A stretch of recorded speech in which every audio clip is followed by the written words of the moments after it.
Greetings, all my lay lawyers out there. I wanted to do a video today because there's been several videos being put out lately on YouTube about Second Amendment and gun rights and felon in possession.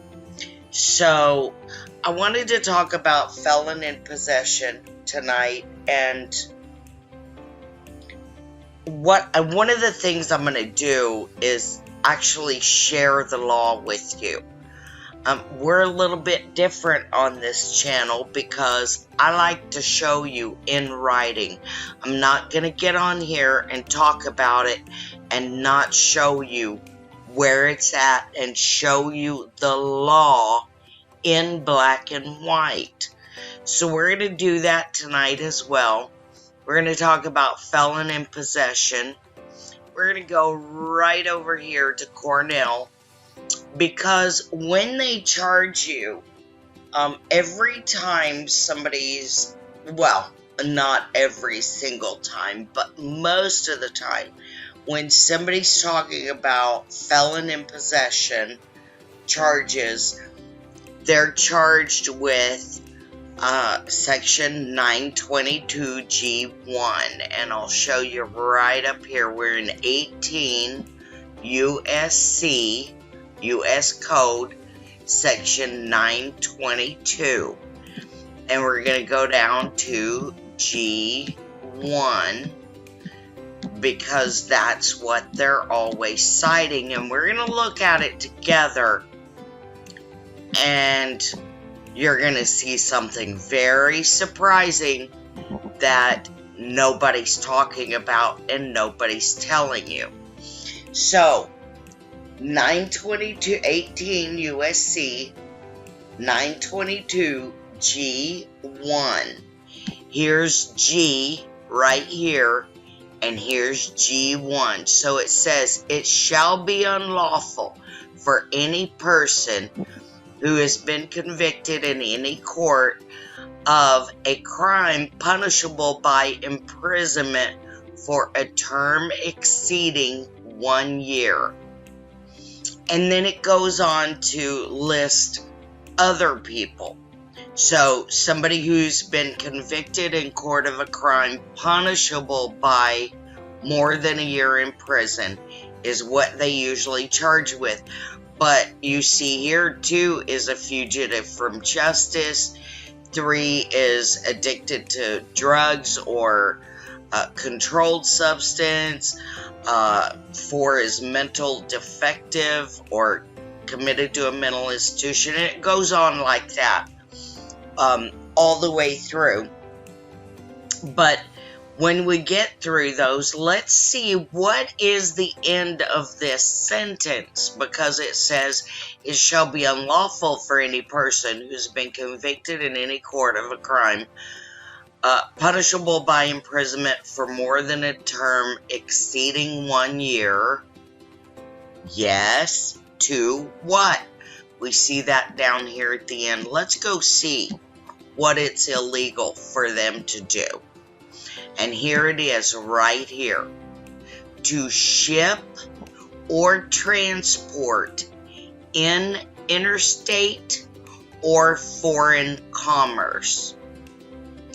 And interstate means between 2 states, as opposed to intrastate, which is within your state. So you can't ship or transport between 2 states or another country in commerce, or possess or affecting commerce any firearm or ammunition, or to receive any firearm or ammunition which has been shipped or transported in interstate or foreign commerce. Does anybody even read the law anymore? This does not say that simple possession of a firearm by a felon is a felony. It says to possess in or affecting commerce, to ship or transport in commerce, to receive in commerce, but nowhere does it say to possess a firearm. And that's what everybody's charged with. And so they go to the Supreme Court and they argue this is unconstitutional, and the Supreme Court looks at it and it says, no, it's not unconstitutional, because it's not. Because it's talking about commerce. It is not talking about a living person simply possessing a firearm after being a felony or meeting any of these other conditions in this section. It even goes a little further in section 3. I think I'll do something on it later, but it talks about you can even get a firearm in another state and still transport it to your state if it came out of bequest or intestate, which is again about probate. It's an inheritance, but you could easily obtain and possess a firearm and ammunition without it being in interstate or foreign commerce. And let's look right over here, because I want to show you what will happen when you ask an attorney about this. 1 second. So I just wanted to show you what will happen when you ask an attorney. Here is an attorney online that made a video about Second Amendment. I imagine he's made a lot of them. I don't know. I haven't really looked at his channel. But anyway, my question to him was, why does no one defending this charge mention that the law actually says to ship or transport in interstate or foreign commerce, or possess in or affecting commerce any firearm or ammunition, or to receive any firearm or ammunition which has been shipped or transported in interstate or foreign commerce? This is about shipping and transporting and commerce, not possession. And what is the attorney answer? His reply is, the Supreme Court's job is to interpret the law, including the Constitution. They have ruled the right to bear arms is not absolute and can be regulated under appropriate circumstances. So what is that? Some word salad for an attorney that wants to steer you away from the question you just asked. So my, response would be yes, under appropriate circumstances, which means in commerce. They can regulate commerce. You're not in commerce.